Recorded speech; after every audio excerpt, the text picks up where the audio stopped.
Semoga Allah selalu membimbingmu dan biarlah angin menuntun langkahmu.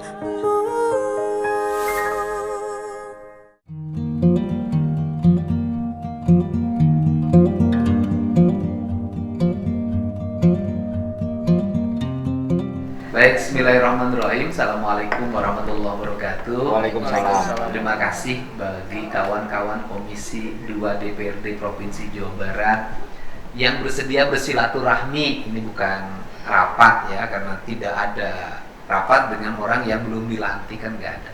Ini untuk berkomunikasi mengenai pembidangan di bidang Komisi 2. Karena kami ini juga akan melakukan pembahasan pra-perubahan sejak sekarang, sehingga kami harus bisa mendapat masukan apa sih yang menjadi problem di Komisi 2 DPRD ini, pembidangannya, apa saja yang harus segera dibenahi, solusi-solusi apa saja yang harus kami ambil.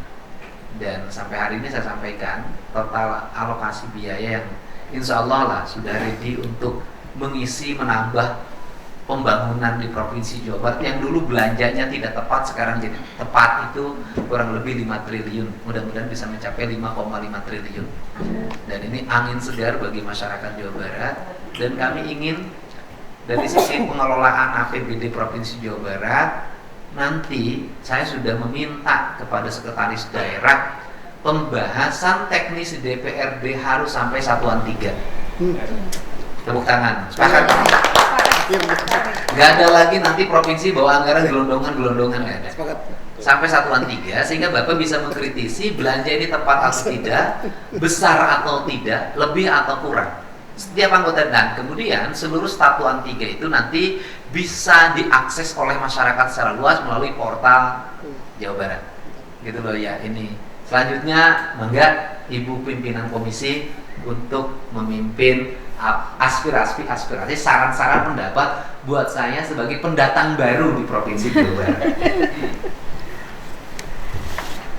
Baik, terima kasih Pak Gubernur. Saya sebut Pak Gubernur saja dengan dilantik saja kan sebetulnya. Alhamdulillah, syukurillah, kami senang sekali diundang Bapak ke sini, gitu ya. Karena tidak pernah kita anggota DPR duduk bareng dengan Gubernur. Ah, masa? Secara komisioner nggak pernah Pak. Mungkin secara umum kita anggota DPR secara menyeluruh di paripurna iya. Tapi kalau secara personal face-to-face kayak gini, kita nggak ada, komisi nggak ada gitu. Iya, apresiasi. Saya masih ambil cari jodoh aja Bu. Apresiasi untuk Bapak ya. Kita ke depan masih bisa menyampaikan apa yang ada dalam pikiran kita, ada dalam tugas kita, ada temuan masalah temuan yang kita dapatkan ketika kita memang melakukan pekerjaan kita keliling Jawa Barat, baik itu sampai ke tingkat satpam, PTD, gitu ya Pak. Kita sekarang juga baru saja kita juga berkeliling, baru dengan dinas perkebunan dan dinas. Apa tadi?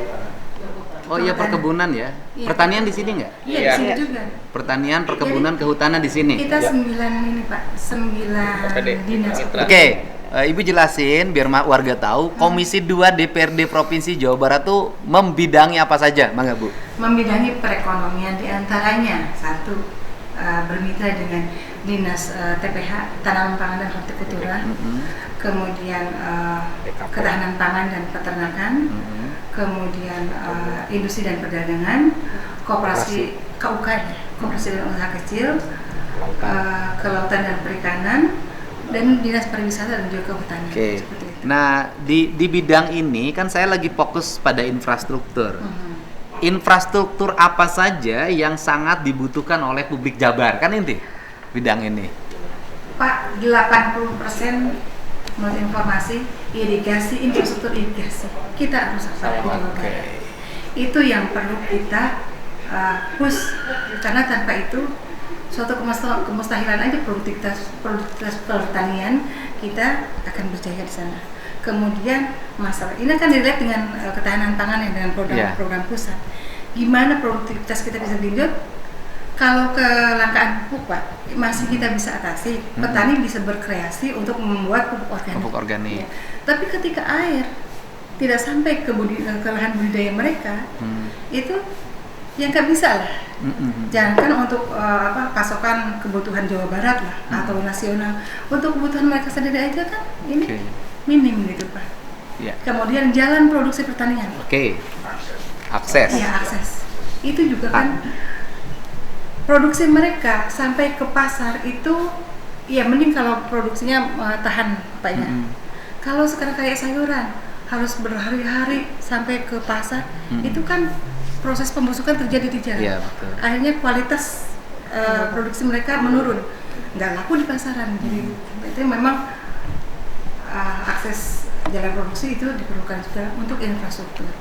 Kemudian masalah ini juga Pak, perlindungan lahan abadi pertanian. Lahan abadi pertanian. Ya, bukan hanya pertanian saja, perkebunan pun. Kehutanan. Kehutanan iya.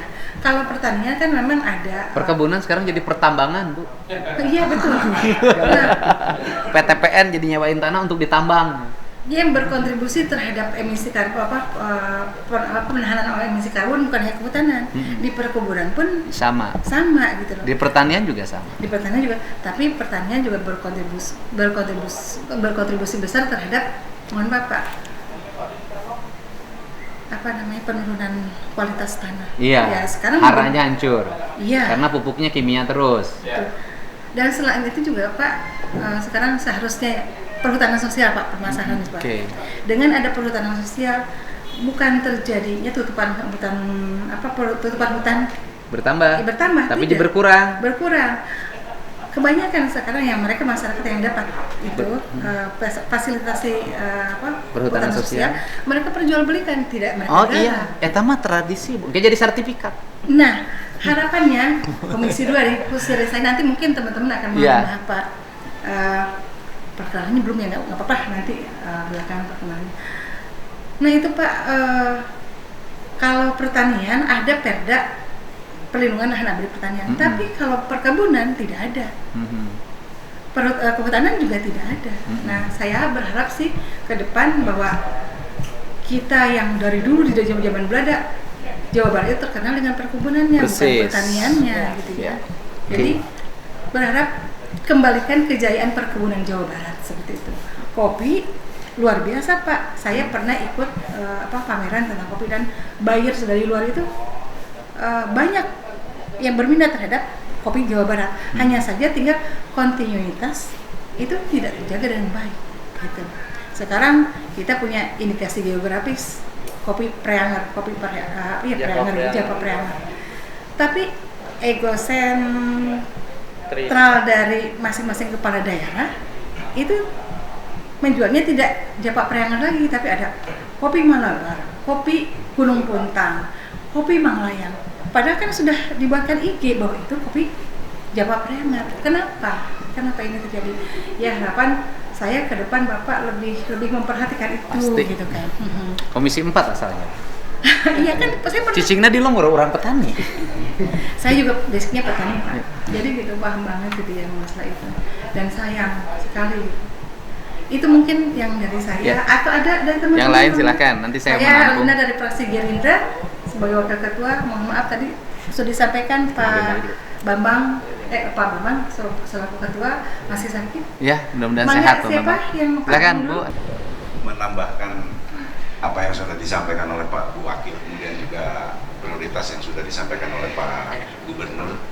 Saya ingin menguatkan, kemudian juga mudah-mudahan mempertanyakan komitmen pertama tentang hilirisasi pertanian, karena di masyarakat ini kalau memproduksi, menanam, saya kira sudah, apalagi kalau ditunjang dengan infrastruktur irigasi dan jalan akses untuk pasarnya. Tapi dari sisi kualitas mudah-mudahan Pemprov nanti bisa bagaimana, mudah-mudahan lahir BUMD yang akan bergerak di wilayah hilirisasinya. Yang kedua, walaupun tidak berkaitan dengan tupoksi kami, Komisi 2, karena ini menjadi program nasional berkenaan dengan stunting, penanganan stunting, mudah-mudahan Pak Gubernur juga memprioritaskan program itu. karena itu adalah bagian dari program nasional dan menjadi kebutuhan masyarakat Jawa Barat lah, itu kira-kira. Saya kira itu untuk menguatkan saja apa yang sudah disampaikan. Terima kasih. Assalamualaikum warahmatullahi wabarakatuh. Ya, mangga. Alhamdulillah, wassalatu wassalamu ala rasulillah sampurasun. Rampe. Atur nuhun Kang Dedi kang gaya kesempatanna. Abdi Agung dapilna sami sareng Pak Ahmad di Kabupaten Bandung. Tapi terbutan kursi kan. Rebutan sih. Tapi alhamdulillah sasarengan Komisi 2, Wisi Bulina lupa Komisi 2. Oh iya, masuk akal. Jadi begini Kang Dedi, ada banyak mitra kerja dan urusan-urusan yang kita dampingi bersama sebagai mitra di Komisi 2. Salah satu mungkin izin menyampaikan terkait urusan wisata. Nah, kami sebelumnya memang sudah pasca dilantik September sudah rapat dengan dinas-dinas dan mendapatkan masukan data-data terbaru di tahun 2024 kemarin pembahasan. Nah, wisata ini Pak, tantangan kita jika bicara target kinerja pemerintah daerah, kita mempunyai target di tahun 2024 jumlah kunjungan wisatawan Nusantara itu di angka 93 juta kunjungan Pak Dedi. Nah ternyata terakhir itu ketika rapat kita bersama dinas tertanggal September 2024, barangkali nanti kalau ada data yang lebih update bisa ditambahkan, target kita baru sampai di angka 31 juta, sementara cita-citanya 90 juta gitu Pak Dedi. Apalagi nanti di 2025 target kunjungan wisatawan kita di angka 102 juta. Kalau saya lihat di rencana RPD, rencana pembangunan daerah. Di sini kita melihat dan siap berkolaborasi terkait pendampingan urusan-urusan kepariwisataan. Nah, target yang ternyata jauh ini gitu, ternyata kita dialog dengan dinas, dengan asosiasi wisata dan sebagainya terkait isu infrastruktur, premanisme di lapangan yang kadang-kala wisata ini udah oke, tiba-tiba ada pungutan ini itu, jadi malas gabung balik lagi gitu. Parkir mahal. Nggak ada second visit lah gitu kan. Jadi tantangan-tantangan kita ke depannya seperti itu. Ya mudah-mudahan Pak Gubernur bisa memberikan salah satu fokus untuk pencapaian target nanti di tahun 2025 yang kita akan panggul bersama-sama gitu Pak Dedi. Kita siap bekerja sama dan kolaborasi untuk urusan wisata.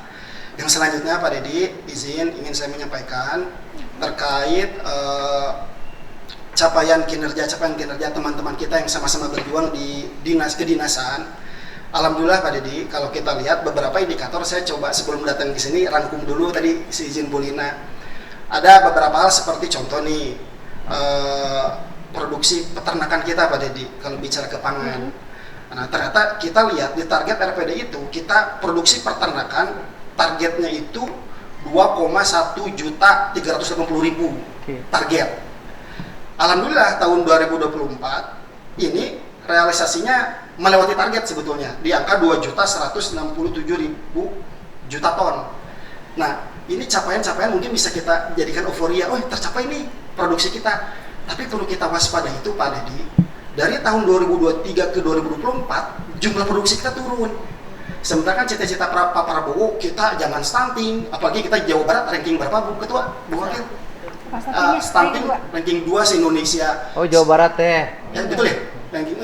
Ini kan PR kita berarti biar kita stuntingnya aman kan salah satunya produksi protein dan yang dikonsumsi protein itu harus lebih baik dan lebih baik.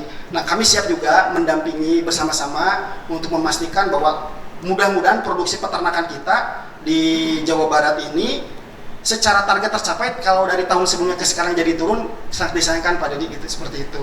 Nah itu untuk yang target-target. Kemudian yang lain-lainnya juga ada hal yang serupa seperti target konsumsi pangan protein.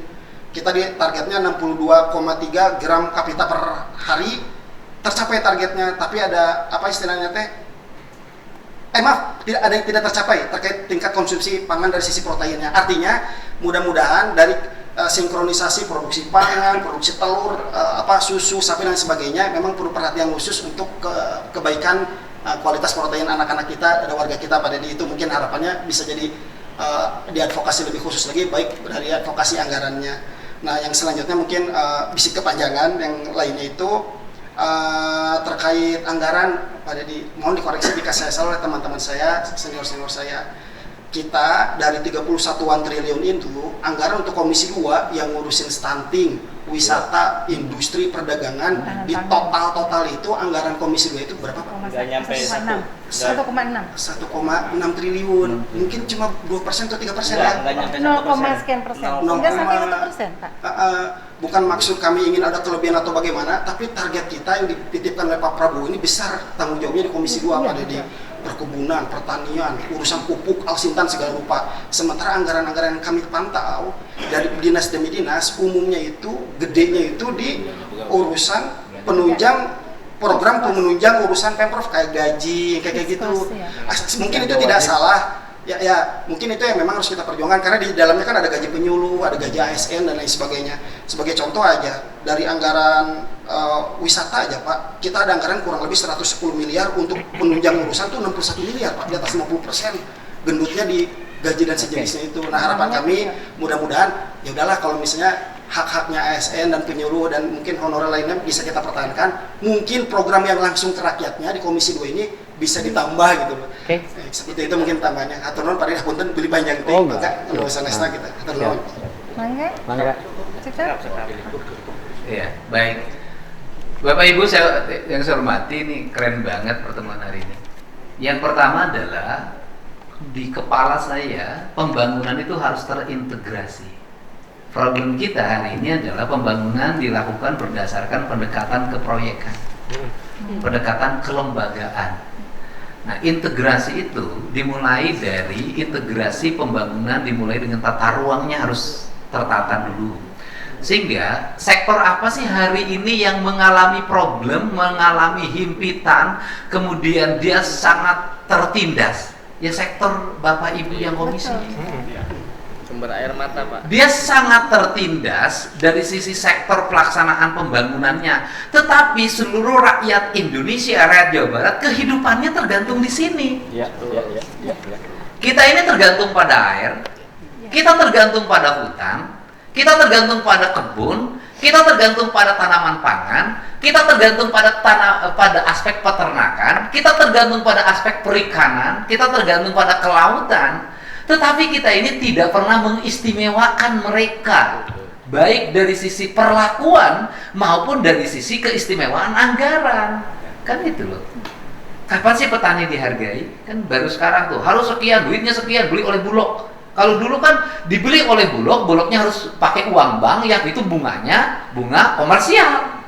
Kalau sekarang kan dikasih duitnya. Nah, untuk itu ini saya sampaikan. Makanya di visi misi saya itu jelas. Saya ini mengusung program pembangunan yang mengutamakan pembangunan yang berbasis semesta. Yang disebut berbasis semesta, maka prinsip dasar saya adalah gunung kudu awian, lengkong kudu balongan, lebak kudu sawahan. Maka kita bersama-sama, mari kita evaluasi tata ruang dulu. Berapa sih luasan hutan di Jawa Barat hari ini? Kalau kurang lebih tinggal 17-18%. Minimal 20. Itu pun dalam keadaan tidak utuh. Kalau seperti itu, maka kebijakannya adalah luasan hutan harus ditambah. Betul. Kalau luasan hutan harus ditambah, maka kebijakannya adalah daripada lahan perhutani alih fungsi jadi pertambangan, daripada lahan PTPN ahli fungsi menjadi pertambangan, lebih baik serahkan pada pemerintah provinsi untuk direboisasi. Ya. Itu pertama. Dari sisi konsep ini, maka pembangunan berkarakter, basis arsitektur seperti ini. Sebenarnya saya ngambil contoh saja. Nanti ke depan Pak, Bapak Ibu bisa mengusulkan aspirasi. Kita bangun kampung-kampung, bukan bahasa saya, kampung-kampung yang berbasis kearifan lingkungan. Di kaki-kaki gunung kita tetapin sebagai daerah-daerah yang harus arsitekturnya ini. Dibikin satu kampung 40, 60 sebagai pilot project. Di kampung itu kamarnya dibikin, di setiap rumah panggung kamarnya 4. 2 untuk keluarganya, 2 untuk siapa? Pengunjung.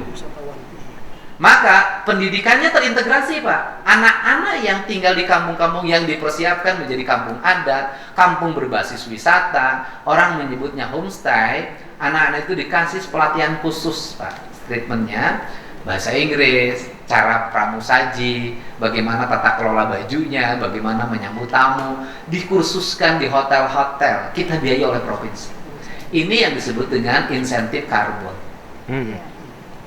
Nah, yang kedua, perkebunan Pak. Ini nanti PR saya bila perlu begitu saya dilantik nanti pas bulan puasa deh, karena terus harus ada retreat apa namanya ke Magelang itu. Misalnya gini Pak, wilayah Pangalengan menjadi tempat wisata yang menikmati siapa? Orang yang punya duit berinvestasi wisata.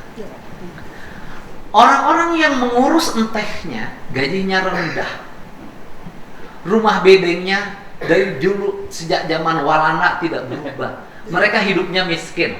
Nah, saya ingin nanti gandeng ke Pak Erick Thohir, Menteri BUMN, Pak, rumah-rumah bedengnya kita perbaiki, Pak, pakai rumah-rumah yang berdesain arsitektur yang berbasis wisata. Dia metik enteh nggak apa-apa, rendah upahnya, nggak adalah urusan perkebunannya karena tidak mampu, tapi dia dapat stimulus tambahan sehingga enteh bukan hanya komoditi untuk diperjualbelikan, tetapi konservasi yang berikan efek ekonomi dan ekosistem. Nah ini harus dorong Pak. Kalau nggak habis terus, saya dengar kemarin ada pembabatan lagi. Sukabumi habis. Nah ini kan karena di setiap orang terjadi duit nih babat, terjadi duit babat hiji waktu langsung kabeh tak duit tuh hartina.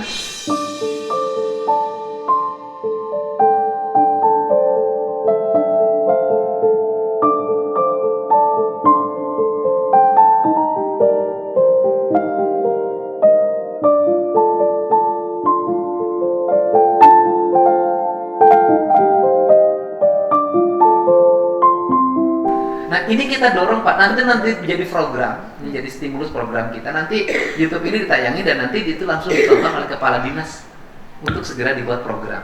Ini kita dorong. Nah, makanya fungsi saya tadi saya katakan ada aspirasi rumah rakyat miskin. Bukan yang kayak kemarin bagi-bagi uang 40 juta atau 25 juta, tapi nanti didesainkan Pak, dibuatkan, diarahkan. Bahkan saya cenderung memilih blok satu kampung 40 rumah kita beresin, bikin tertata. Nah, di balik itu hutan misalnya, kawasan perkebunan karet kosong tuh Pak, dibabatin. Habis dibabatin nggak ditanemin kan, karena nggak ada biaya di perkebunannya. Saya cenderung gini deh, di musim tanam nanti, karena sekarang lihat kita di AB di perubahan ini kita masukin programnya, hitung percontohan berapa puluh ribu hektar, polanya begini. Udah dikerjasamakan dengan Pemprov, masyarakatnya pertama nanam jagung sama padi, kemudian di sela-selanya ditanamin tanaman hutan dan tanaman perkebunan. Artinya tanaman hutan tuh tanaman-tanaman yang bisa menyimpan air, bambu, kayu, mau caringin, kemudian pisum, apa aja tanaman langka, kemudian juga ditanamin petei, nangka. Saya yakin Pak, ini sukses Pak. Kenapa? Karena petaninya dalam jangka pendek mendapat insentif dari tanaman-tanaman benihnya biar kita siapkan oleh provinsi.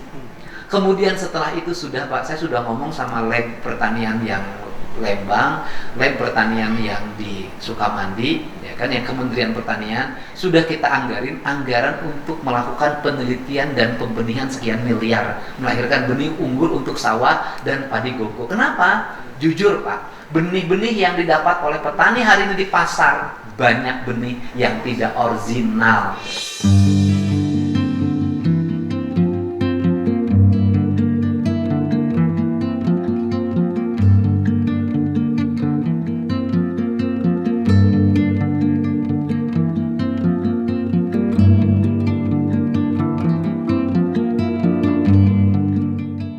Hunkul gaya sertifikasi sabab naon babat benihkeun sia emang urang nyaho eta bener benih-benih orji KW1 kan teu nyaho geus jadi benih mah pokona di labelan ngaran tukang tani mah bari dibobodok.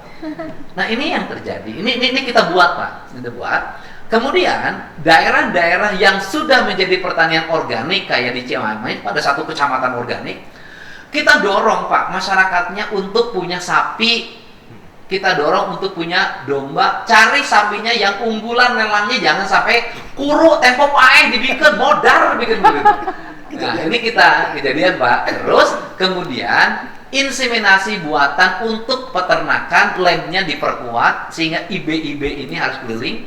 Nanti saya setiap hari Rabu Pak akan keliling di setiap kabupaten kota, setiap desa untuk menyelesaikan stunting, menyelesaikan KB, menyelesaikan infrastruktur, termasuk program untuk IB bagi domba dan sapi itu tiap perbo tuh nanti tuh.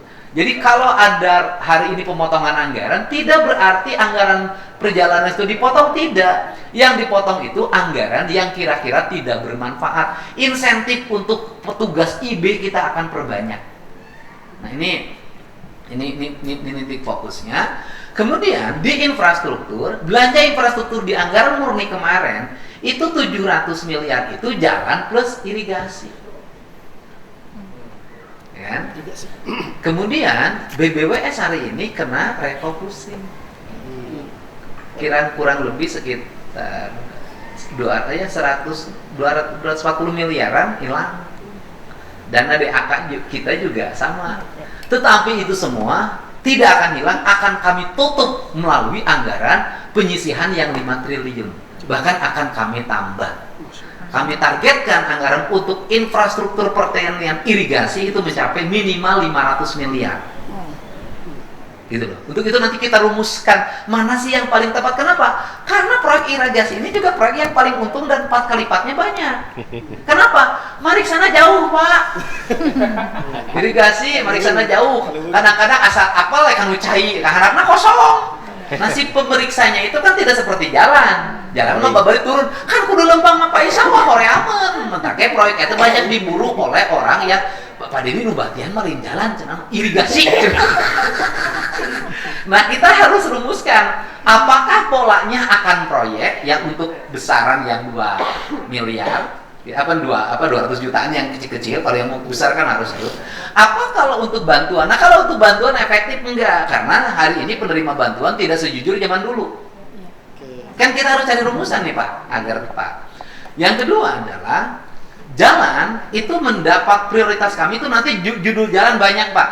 Nanti ada jalan menuju sekolah, ada jalan menuju hutan, ada jalan menuju kawasan perkebunan, ada jalan menuju kawasan pariwisata, ada jalan menuju kawasan produksi pertanian, ada jalan menuju kawasan perikanan. Jadi jalan yang akan diprioritaskan dalam 2025 ini jalan yang mendorong sektor pertumbuhan ekonomi. Ya, termasuk jalan menuju kawasan industri. Nah, ini kan kita akan dorong itu dengan kualifikasi dengan kualitas KW1. Ini yang akan kita dorong. Nah, kemudian pada sektor masih pada sektor pariwisata, Pak, kita jujur aja. Coba kita kalau keliling Jawa Barat, Pak, jalan tuh dan pertama jalannya banyak yang jelek. Kedua di pinggir jalannya kumuh, Pak. Sampahnya di mana-mana, warung-warungnya tidak tertata. Saya akan mengambil alih seluruh warung-warung di jalan nanti akan dibenahi, Pak. Kami akan bikin rest area di jalan provinsi dan jalan kabupaten. Kemudian pengelolaannya mau diserahin pada lembaga yang ahli di bidang itu. Namun orang Tasik ahli toilet daripada toilet umum gratis kotor, bikin toilet maka orang Tasik meh bersih.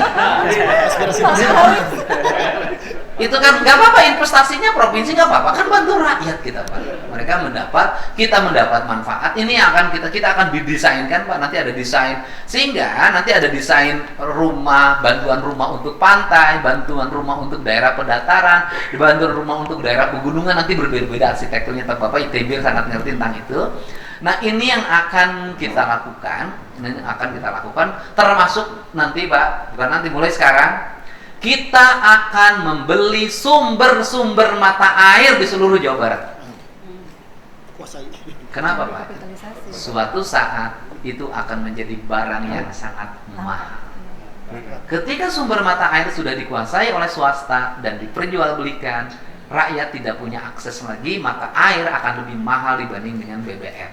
Dan sekarang pun sudah sama sih. Nah, kita ini untuk itu aspirasi Ibu, Bapak nanti bisa usulannya itu. Pak, ini mata air di sini beli dong. Ini gunung ini nih, daripada gunung ini sudah menjadi milik publik. Nah, termasuk yang dulu rewel di Komisi 4 masalah perhutanan sosial, Pak. Mewanti-wanti Bu Menteri, Bu hati-hati. Kenapa? Ibu tujuannya baik, pelaksanaannya nanti beda. nanti areal pinggiran hutan berubah jadi perkebunan, setelah berubah jadi perkebunan berubah jadi perumahan. Pila-pila Pak sekarang. Ya berubah jadi perumahan itu. Yang punyanya bukan yang dikasih ibu itu, yang punyanya orang lain. Pan lautnya sertifikatan itu mah, gunungnya sarua. Nah ini, nah, belum langit aja nih sertifikat. Nah ini yang menjadi concern. Jadi kalau Bapak Ibu anggarannya sekian triliun itu, menurut saya enggak. Karena apa? Bisa jadi anggaran Bapak Ibu itu misalnya 500 triliun, walaupun leading sektornya tidak di Ibu, leading sektornya di PUPR. Tetapi saya sebagai gubernur, Ibu berhak mengusulkan seluruh kebutuhan pertanian itu walaupun leading sektornya bukan di komisi Ibu. Yang penting tercapai pada target ke peningkatan produksi pangan dan produksi pertanian serta hortikultura.